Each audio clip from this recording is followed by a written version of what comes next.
Bang Chandra, Oke. sekarang kan era milenial nih. Hmm. Kira-kira bagaimana sih nih kawan-kawan dari era milenial ini untuk mendapatkan cuan dari fotografi? Nah, kalau cerita dulu nih, kalau mendapatkan cuan itu adalah kita harus menjadi orang punya berkarakter di bidangnya, Karakternya seperti apa tuh? di fotografi. Istilahnya secara idealisme itu lo bisa membuat sesuatu gitu kan. Oke. Nah, membuat tentang sesuatu yang mungkin orang lain nggak lihat, kita publish lewat ilmu fotografi kita gitu kan. Benar. Nah, akhirnya selama tahun lebih tahun tuh karena lewat publikasi media orang jadi tahu. Iya. Nah, disitulah karakter kita. Nah, di satu sisi kita dapat iklan juga nggak, motret ikan komersil juga nggak harus lewat langsung klien, tapi lewat lembaga gitu kan. Iya. Nah, lembaganya ada satu dulu produser fotografer. Oke. Nah, salah satu gue yang menjadi fotografer mereka untuk di profesi mereka menjadi produser fotografer. Nah, akhirnya gue diajak lah gitu kan untuk motret iklan pada saat itu tahun berapa? Masih zaman film dulu ya. 2024 lagi itu gue pernah motret untuk 2004 iklan. kali. 2024 belum. 2004. 2004 tadi Iya. 2024. Oh, sorry. Pengen lebih tua aja. Jadi 2004 tuh masih zaman film. Zaman enggak 2004 udah digital. Enggak, sorry, tahun 2000-an. Maaf, tahun 2000-an. Lagi itu gue masih pakai film. Lagi itu gue dapet klien Extra Joss. Pada saat itu buat fotonya itu buat mencari sosok orang susah gitu, maaf ya. Dan tanda kutip, jadi judulnya Extra Joss 1 miliar kaum duafa. Ada contohnya fotonya? Dulu waktu itu nggak ada, masih pakai slide dulu. Dulu gue motor pakai Hasselblad gitu kan. Kamera medium format, bukan large ya, medium format. 6x6 berarti. 6x6. Pakai itu yang isinya agak gede. Mungkin di zaman sekarang teman-teman bisa cari tahu lah tentang dulu film analog tuh. Hasselblad itu 6x6 medium format. Lagi itu gue potret tentang ibu-ibu gitu kan. Ibu nenek-nenek lah yang raut wajahnya tuh teksturnya benar-benar kesannya kelihatan orang susah gitu kan. Nah, akhirnya jadi rilis talentnya itu. Nah, semua rilis tuh zaman dulu. Talent itu dipublikasikan buat ikan tuh rilis. Jadi mereka harus dibayar gitu kan. Dibayar, kita dibayar juga untuk pekerja kreatifnya, potret lah. Nah, akhirnya gue pahami bahwa sehebat-sehebat kita mendapat foto komersil itu pasti harus bersindikasi dengan orang lain. Iya, misalnya agensi juga. Agensi gitu juga. Nah, akhirnya jatuh-jatuhnya kalau sejarahnya kita harus silaturahmi lah. Iya, betul. Silaturahmi, tetap kopi darat tetap ada, bukan sekedar di digitalisasi. Nah, kalau sekarang mungkin buat gue lebih dipermudahkan bisa mempromokan diri lewat media sosialnya masing-masing. Nah, paling banter pesan saya, postinglah sesuatu yang menarik buat kalian sendiri gitu kan. Nah, yang menimbulkan karakter masing-masing gitu kan. Karakter dan fotografinya gitu. Akhirnya mungkin dalam tanda kutip mungkin ada orang tertarik untuk bisa bekerja sana sama untuk mencari cuan. Jadi dilirik ya. Mungkin dilirik. Jadi effort kita bukan sekedar bikin gambar bagus gitu kan, tapi effort kita bagaimana foto-foto yang kita buat bisa menjadi value-nya akan naik gitu kan. Benar. Nah, akhirnya cuan itu akan datang tuh.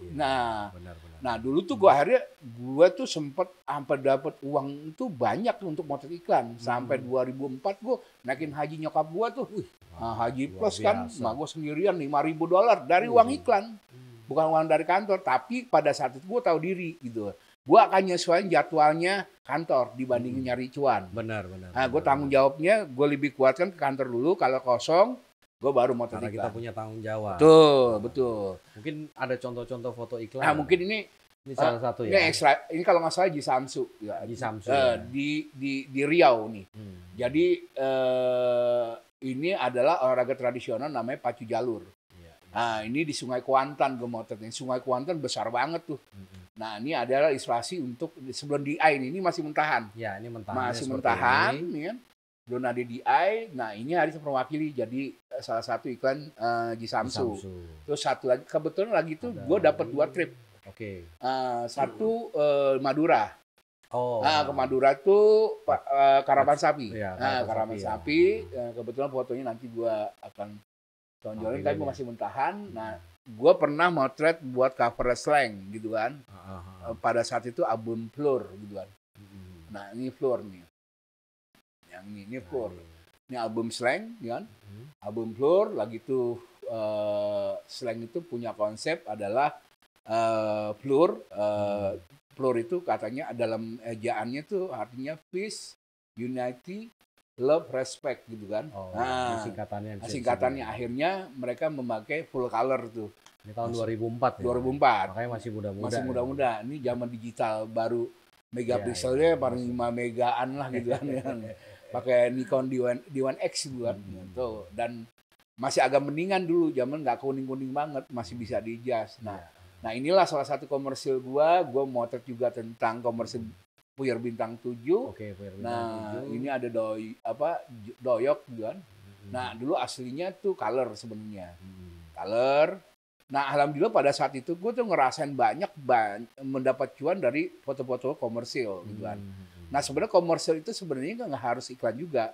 Misal foto pengantenan, atau prawedding, atau foto shot pribadi orang. Intinya menghasilkan uang. Yang penting menghasilkan uang. Intinya jangan memaksakan membridging lo menjadi fotografer komersil teratas, enggak. Nanti juga akan datang pada saatnya gitu. Kalau kita punya karakter, kita punya skill tertentu, orang pasti akan datang.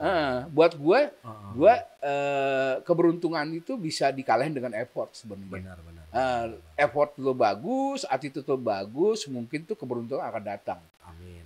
Ya, mudah-mudahan teman-teman yang zaman sekarang juga bisa memahami bahwa paling banter, rawatlah media sosial teman-teman dengan menarik, dengan punya karakter masing-masing. Insya Allah mudah-mudahan para yang mengajak komersil bisa tertarik untuk bisa meng-hire untuk teman-teman kerjasama lebih baiknya. Oke, berarti yang terakhir nih Bang nih, kira-kira untuk mendapatkan cuan gitu ya, kira-kira untuk menentukan harga ini bagaimana? Wah, dulu tuh sangat luar biasa. Dulu gue pernah motret buat iklannya Kompas, Buka Mata dan Kompas.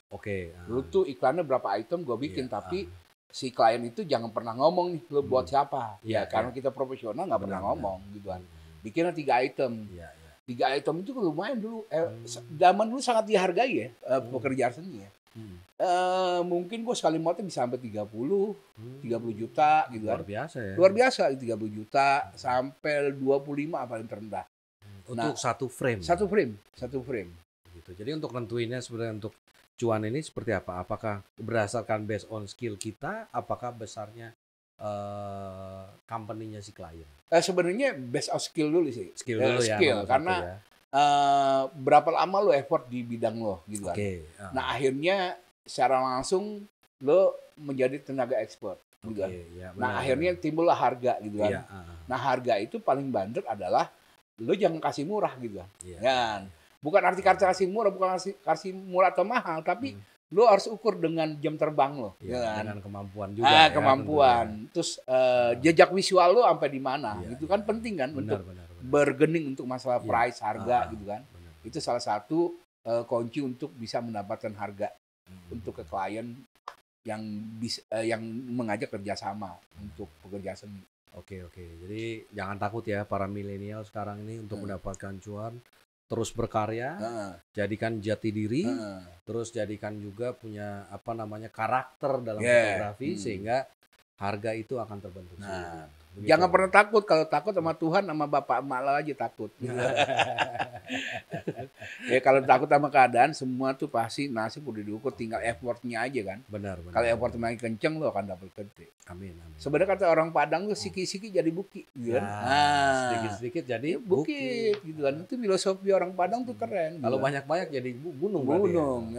Ntar berlimpahan, bingung ngebagi kemana.